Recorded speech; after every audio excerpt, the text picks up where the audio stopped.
Gavin, how's it going? Thank you for sitting down with us. It's going good. We just rolled into Gainesville and just got sound check done. So, have you showed in Florida before?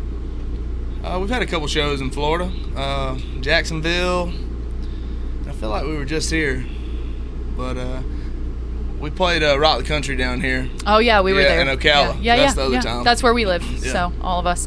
Okay, well I want to start by using your song "All I Need" as like a springboard for the conversation. It's my favorite song on your new album. And so tell me, before the fame, what was your life like, and like your childhood, and where did it all start?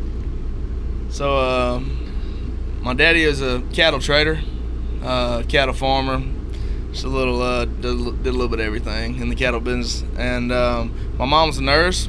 Grew up on a small little few acre farm when they were getting started out, when they were in their 20s. Mm-hmm. And they bought a place, moved into a bigger plot of land, and I just kept working the land with my dad. When I was a little kid, I'd go to stockyards, and he wouldn't want me to, but I'd get back there with all the help and help them during the sale, and did that, hauled some cows growing up, played high school football, sports, and went to Georgia Southern to play college football, and kind of slowed down my farming cowboy dreams, and just went to school for a little while. And then you shotgunned the beer on top of the bus. Yeah. And how did that end up changing your life in the long run? It changed it for the best. Yeah. I look back on that situation when I just had one song out, and a lot of people kind of threw some shade at me for being crazy, and had the decision to either quit posting music till the end of the season or just leave and go start making music. And I just made the decision that I was gonna chase after my dream. So did you use TikTok as a platform to help you grow, or how did that like transition kind of happen from college to Nashville? Yeah, I was in college after the bus chugging thing happened, and I was kind of hard-headed about social media. I was like, I don't want to be a TikTok artist at first, until I started posting and I started seeing the results of the numbers growing, and I got really invested in that. And I post 4 times a day on TikTok, a couple times on Instagram, and it's really been working it for the past 2.5 years. So what has that transition been like for you? Where are you from, Georgia? Yeah, right outside of Athens, Watkinsville, Georgia. Okay, so what has that been like to go from like rural living, all the stuff you sing about, to everywhere you go, somebody knows you, bigger cities, stuff like that? What has that been like? I still can go to a few places from time to time. I might have to take a couple pictures, but I don't get like mobbed if I go to the Walmart or something. I just got to expect that somebody's probably going to say something, and I might take a couple pictures. But it's definitely crazier when you roll into a town and it's show day, and like I was just about to get on the bus and took a couple pictures because people were stopping me out there. Waiting. I really love it though, because I feel like I'm able to. I mean, after the shows, I stay out there and take pictures with as many folks as possible, and just try to get everybody's mind away from whatever they got going on at home. You know, just if they can be here for an hour and 30 minutes and not think about their job or going to regular life, then I feel like it's a win. I talked to Cody Johnson about this actually. He was like, I don't care if people work in an office and they just went and bought a cowboy hat just for this show so that they can play cowboy for an hour. I want them to be able to do that so they can like experience this and maybe introduce them more to this like way of life. So tell me about your fan base. We know my sister-in-law went to one of your shows in Kentucky. She said it was very rowdy. So we're excited for tonight, but tell me about your fan base and like all of the love that you've gotten. Yeah, well, they like to drink. Usually, we started out at like 150 cap clubs, and now we're playing 2,000 to 4,000 cap places. And we'd roll into those bars when I first got started, and we'd leave, and they'd say we'd never sold so much Miller Lite. And I was like, hell yeah. But they like to party, they're high energy, and they just want they just want to raise hell. Well, tell me what it's like whenever you are singing a song that you wrote and you hear a room full of people singing it back to you. That's the best feeling in the world. Sometimes you go to shows and they know a handful of the big songs just because you're new to that area, and sometimes they've been listening for a while, and just hold the mic out and let them enjoy themselves. Like, it's just like it's just the biggest, like, most fun sing along that I could imagine. I never thought it'd be that way when I first started. I'm sure if you could take that feeling you get and sell it in a bottle, you'd get a lot of people hooked. Yeah, that's why I post it so everybody can see it and feel it. But it's just, you got to be there. Like, yeah. I hope y'all enjoy it tonight and get to experience it. Tell me, what is your songwriting process like, or what has it been like for your newest album? Well, I wrote when I first started writing songs, I wrote one and I let it out, and then for 3 months I was still in college, still playing football and stuff, and didn't get the opportunity to record. And I told myself, I said, I'm never going to have myself in that situation again. So, I mean, I got out of college. I was still making music, but I was hauling cows, and I'd do late night hauls, and I'd just kind of freestyle in the truck and get in my head or feelings or whatever emotions I was feeling for that song. And for a while I wrote by myself. I think there's like 8 or 9 tracks on the album that I wrote by myself. And recently first I didn't know how to play guitar when I first started, so it was all melody and just finding a tempo. And over the past 3 years I've learned how to play where I can write. But I've got a group of like 8 to 10 guys that I write with, and just keep it that small group. And when you get together, you just all kind of like brainstorm? Like, tell us what that process is like when you're collaborating, so that, you know, nobody that's watching this has probably ever been in a room like that. What is that? Well, what's that like? We get in there and we usually just shoot the shit for an hour. And it's just really just talking about what we've been up to, what's going on. So I got this song that's not out yet. It's definitely going to be the start of the next round of songs. It's called Unlucky Strikes.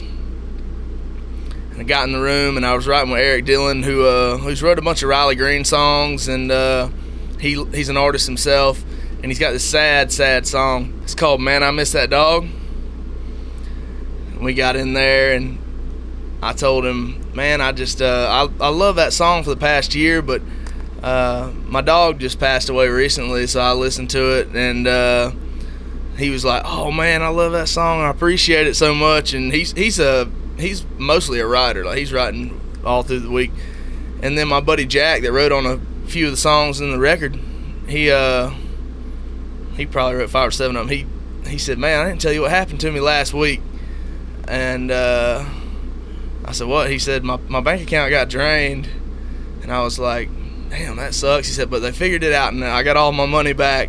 And then one of the other guys was like, I got this song title called Unlucky Strikes I've been working with.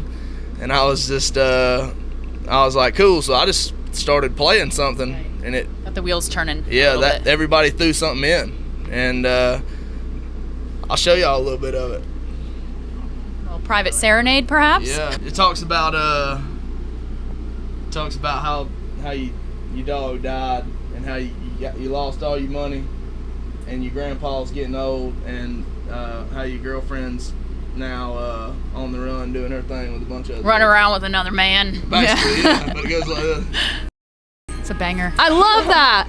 And that's just an example of one of the songs that how people come up with songs. It's usually just having a good conversation until somebody says something. I mean, that just sparks somebody up. Yeah.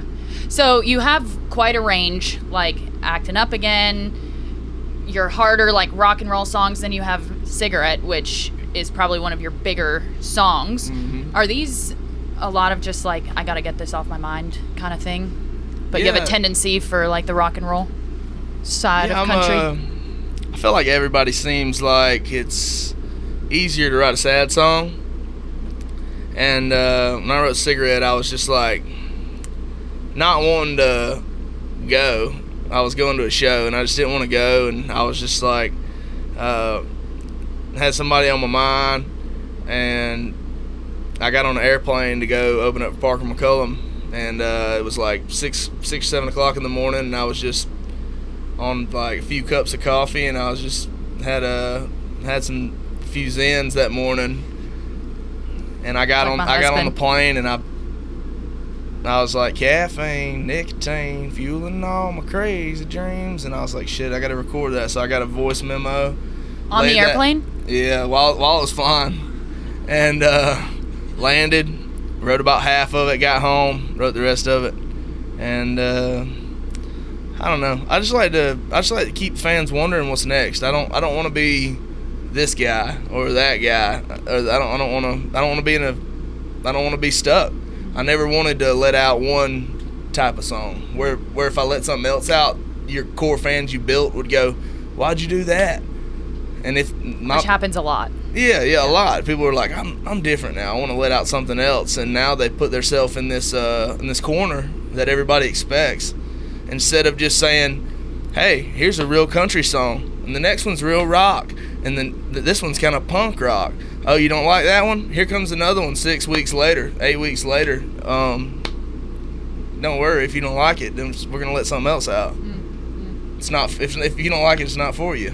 Has it been hard to like learn the business side of this? There's a lot of artists that I've talked to that say like, man, I know how to sing and write music. I don't know all these other things. Or have you built yourself a team that kind of like helps you along with this? Or maybe it's a little bit of both. Well, I was independent all up until about 5 months ago. So explain to us what that means. You didn't have a manager, for example, or? I actually I'll lose track of time.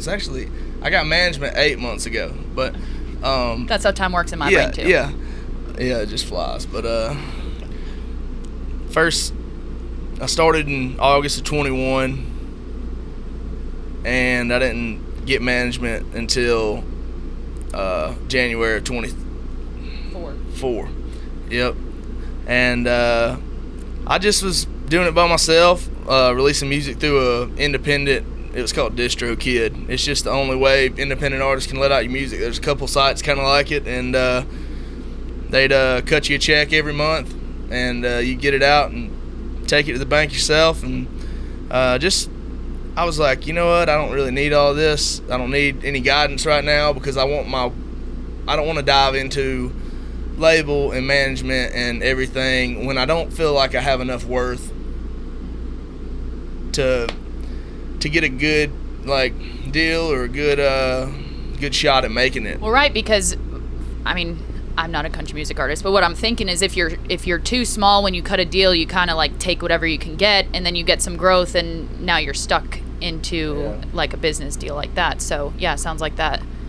Yeah, obviously has worked out well for you. Yeah, and then I was getting ready to let out this album, which was my debut album. The first record I put together was like a compilation of all the songs I'd let out. I was like, you know what, I need to put these all together. Okay. And then this was my debut album, and I was ready to put some real marketing behind it and spread it to a larger fan base, because my fan base is like super rabid.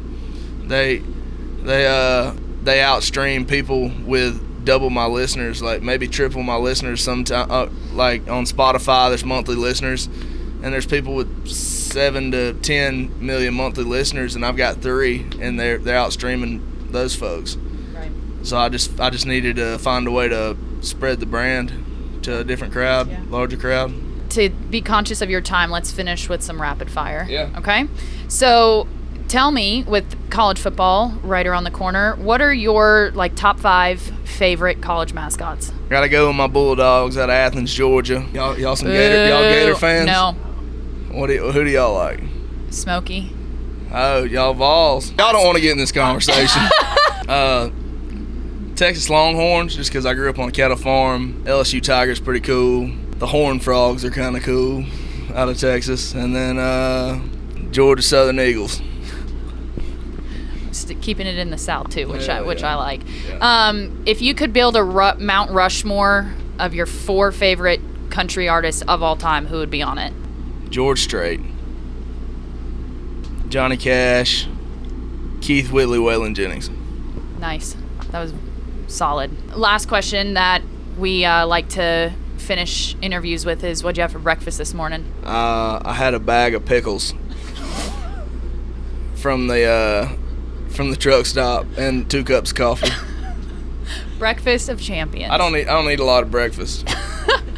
Well, you'll be ready for a lot of beer here in a minute, right? Oh, hell yeah. Thanks for sitting down with us. Yeah, thank y'all.